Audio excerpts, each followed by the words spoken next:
정치권에서 선거는 기세다라는 말을 많이 합니다. 재보궐선거 일주일 앞둔 지금 과연 여야의 기세는 어느 쪽으로 더 기울어져 있을까요? 오늘은 민주당 4선 중진 정성호 의원과 함께 1번지 현장에서 다양한 얘기 나눠보도록 하겠습니다.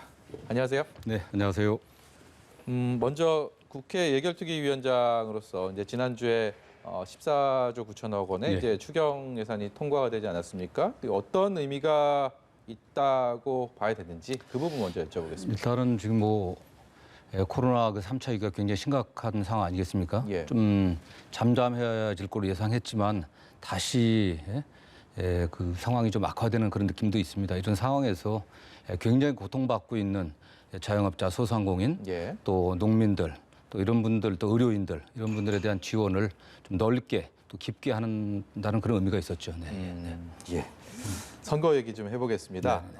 보궐선거 이제 일주일 앞으로 다가왔습니다. 각종 여론조사들 결과들을 통해서 저희는 현재 상황이 이렇구나라고 이렇게 판단할 수밖에 없는 상황인데 오늘 나온 여론조사만 해도 서울도 그렇고요, 부산도 그렇고 민주당 후보가 좀 고전하고 있습니다. 지금 현재 서울과 부산의 판세 내부적으로 어떻게 보고 계십니까?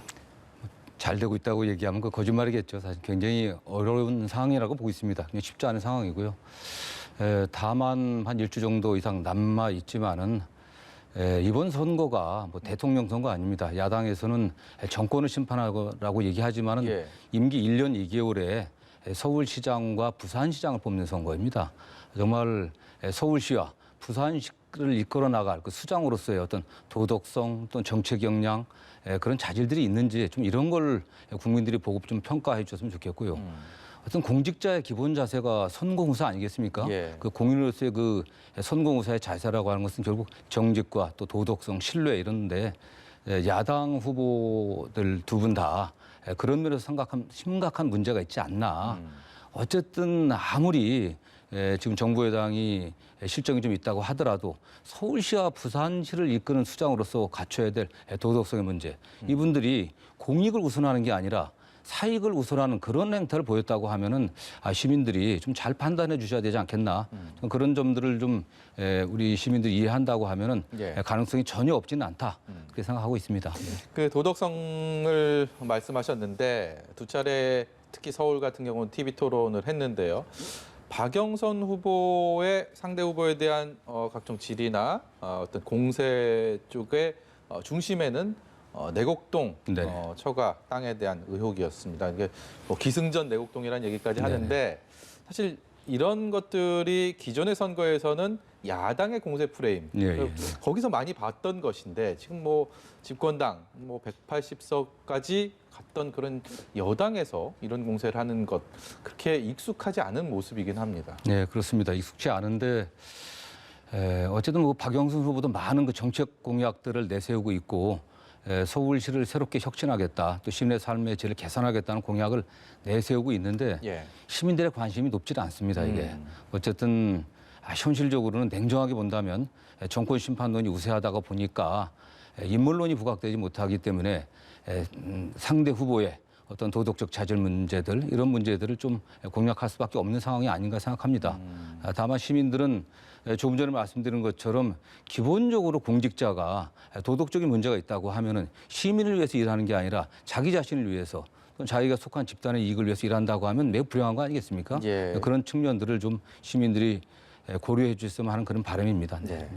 집권당 4선 중진의 경험으로 비춰볼 때 물론 선거가 끝난 것도 아니고요. 남은 일주일 동안 어떤 변수들이 어떻게 작용할지는 단언할 수 없는 상황인데 이번 선거 레이스 좀 되돌아보면 어느 시점으로 좀 돌아가면 좀 더 좋겠다. 조금 더 지금의 판세보다는 민주당이 좀 더 승승장구할 수 있지 않겠느냐. 그런 시점이 혹시 있을까요? 굉장히 어려운 질문인데요. 어쨌든 뭐 선거 좀 오래전으로 돌아갔어야 되겠죠, 저희들이. 좀 우리 당이나 정부가 그동안에 지난 3년간에 어떤 민주당이 또 지난 1년 전에 180에 가까운 다수 의석을 얻지 않습니까? 예. 그 이후에 우리가 어떤 정책적인 성과를 못 냈다는 거에 대한 진정한 반성들 네. 이런 것들이 좀 있어야 되지 않았겠나 생각이 들고요. 그게 빠를수록 좋았겠죠. 그러고서 우리가 대안을 제시했어야 되는데 그러지 못한 어떤 실책들이 좀 있고 선거에 들어가기 전이라고 하더라도 우리가 아까 말씀드린 것처럼 여당이 네거티브에 집중하는 건 사실 바람직한 선거 아니거든요. 여당 결국 정책과 인물에 집중을 해야 되는데 그런 면에서 조금 부족한 점이 있지 않나 생각을 하고 있습니다. 네. 제가 질문을 드릴 때는 LH 의혹 뭐 이 말씀하실 줄 알았는데 좀 더 사실 이 큰 그림에서 이 판을 보시는 거를 보고 제가 또 하나 새삼 느끼게 됩니다. 다른 얘기 좀 해보겠습니다. 이제 네. 재보궐선거 끝나면 대선 국면으로 자연스럽게 정치권의 관심이 옮겨가게 될 것 같습니다.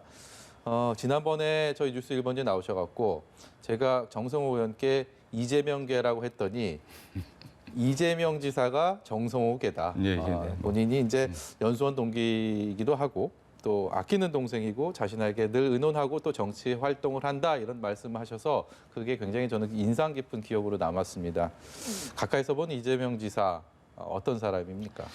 한마디로 말씀드린다고 하면 정책 추진의 어떤 역량과 의지가 매우 강하고 굉장히 유능한 사람이다 하는 그렇게 말씀드릴 수 있겠습니다. 일단 두 번의 성남시장 또 경기도지사 지금 3년 지금 그 임무를 좀 수행하면서 보여준 이재명 지사의 어떤 정책 추진 역량은 굉장히 대단했습니다. 그냥 정책을 제시하고 구두선에 그친 게 아니라 구체적인 성과들을 꼭 만들어냈거든요. 네. 그런 의미에서 굉장히 강하고 유능한 어떤 지도자다 이렇게 말씀드릴 수 있을 것 같습니다. 네. 정치 활동할 때 의논을 한다라고 말씀하셨는데 최근에 이재명 지사가 정성호 의원께 어떤 의논이라고 할까요? 그런 게 좀 있었습니까? 저희가 소개해드릴 수 있는 게 있을까요? 어쨌든 그 LH 사건 처음 났을 때 저희 통화를 했었는데 어떤 식으로 대응을 했어야겠냐고 하는 그런 이야기를 한 적이 있습니다. 네, 네. 그래서 결국은 정부가 갖고 있는 모든 수사 역량을 총동원해 갖고 이걸 실체를 좀 밝혀내 갖고 이 투기의 실체를 밝혀내서 반드시 엄중 처벌하고 대안을 만들어야 된다. 또 그런 면에서 경기도가 좀 선제적으로 대응을 했으면 좋겠다. 이런 뭐 의견을 교환한 적이 있습니다. 네. 상당한 기간 동안 이재명 지사가 차기 대권 주자의 가장 윗머리에 있는 조사들이 많이 있었는데 네. 최근 들어서 윤석열 전 검찰총장이 보수 야권에서는 많이 조명을 받고 네네. 있고요. 일부 조사에서는 앞서는 결과들도 나오고 있습니다. 네네. 이재명 지사가 과연 이 상황에 대해서 좀 신경을 쓰고 있을까, 많이 의식을 하고 있을까 궁금하긴 한데 지난번에 저희가 출연을 해서 제가 얘기를 나눠봤는데 뾰족한 답변은 못 들었습니다. 정성호 의원께서는 어떻게 보세요?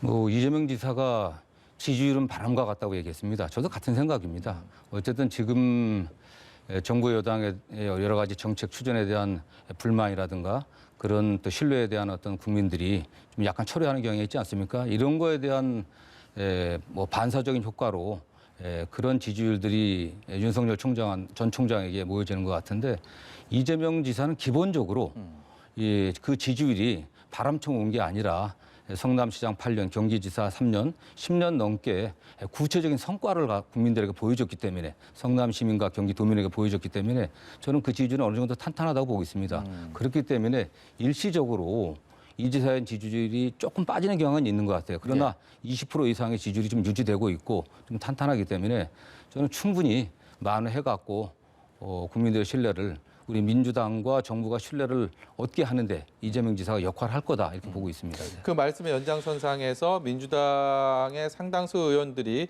윤석열 전 총장에 대한 이런 인기 이것이 결국 거품일 것이다라고 보고 있는 것도 같은 맥락이라고 보면 되겠습니까? 저는 뭐 그렇게 거품이라고 폄하할 건 아니라고 보고 있습니다. 어쨌든 물론 반사적인 이익도 있겠지만 또 윤 총장이 검찰총장으로서 또 국민들에게 어떤 신뢰는 있습니다. 다만 문재인 대통령께서도 말씀하신 것처럼 문재인 정부에서 임명한 문재인 정부의 검찰총장이었습니다. 그런 검찰총장이 현직을 떠나자마자 다시 야당의 주자로 나선다고 하는 것이 국민들 보기에 지금 당장이야 정부 여당에 대한 불만이라든가 비판 때문에 그 지지율이 좀 높아지고 있지만 그게 과연 그게 바람직한 건지 또 검사로서 평생을 지내온 분이 어쨌든 국가 최고 지도자가 된 사례가 있는지 많이 걱정되고요. 또 그분의 어쨌든 뭐 시대 정신, 그분이 바라보는 시대 정신이 어떤 것인지 또는 가치관이 어떤지 또 그분의 어떤 도덕성이라든가 자질 이런 것들은 좀 많이 검증된 이후에 좀 평가되어야 될 것 같습니다. 다시 이재명 지사 얘기로 넘어와서요. 앞서서 이재명 지사가 업무 수행을 하고 정책을 진행하는 데 있어서 적극성, 굉장히 저돌적인 부분 강점으로 꼽아주셨는데 언행 역시 말 역시도요 굉장히 사이다라는 별명이 따라다닐 정도로 시원시원하다라는 평가가 있는 반면에 너무 좀 브레이크가 없어서 좀 위태롭다. 뭐 이런 것들도 좀 상반된 평가로 나오고 있습니다. 여기에 대해서 어떤 견해 갖고 계십니까? 저는 뭐 전혀 위태롭지 않다고 생각하고 있고요. 사실 굉장히 신중하고 현실적인 사람입니다.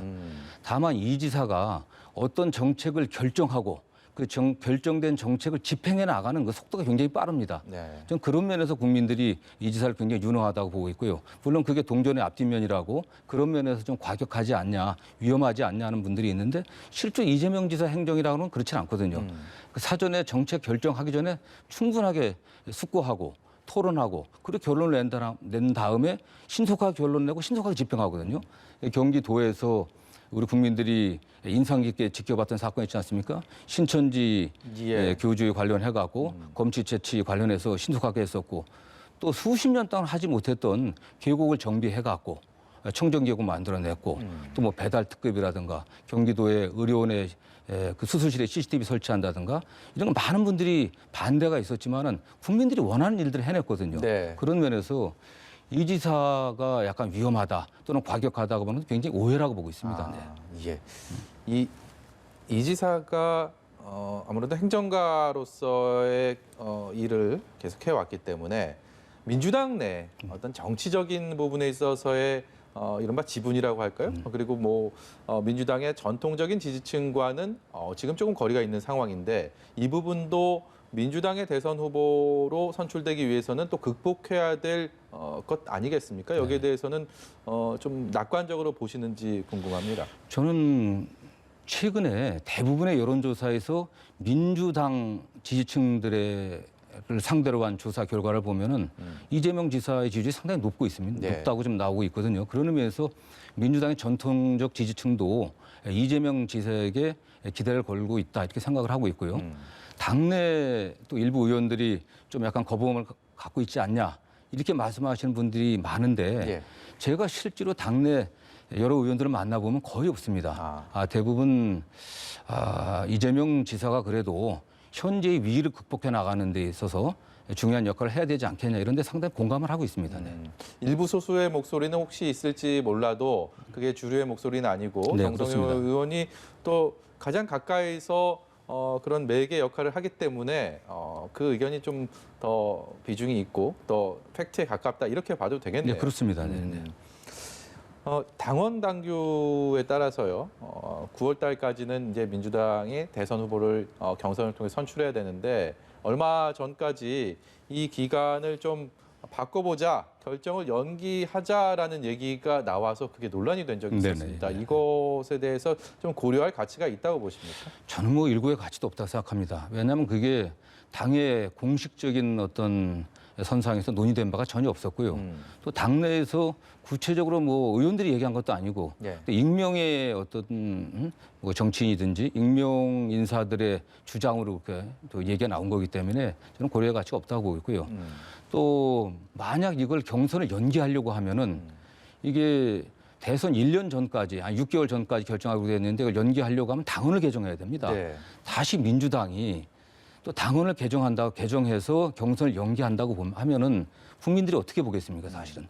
민주당은 당의 헌법이라고 할 수 있는 당헌을 갖다가 그때그때 상황 변화라든가 또는 어떤 특정 인물의 어떤 필요에 의해서 바꾼다 하는 이런 오해를 받게 되기 십상이죠, 사실은요. 국민들이 저는 그런 걸 용납하지 않고 당에 대한 신뢰를 떨어뜨리고 결국 그러한 행위는 본선에 있어서 우리 후보의 경쟁력을 떨어뜨리는 일이라고 저는 생각합니다. 네.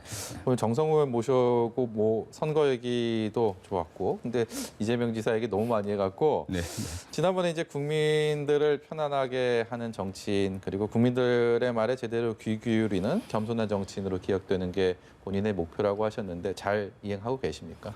최선을 다하고 있습니다. 역시 최근에 어쨌든 이번에 재보궐선거에서 민주당이 어려운 이유가 민주당이 우리 정부 여당이 국민들에게 좀 오만해 보이지 않았나 하는 생각을 하고 있습니다.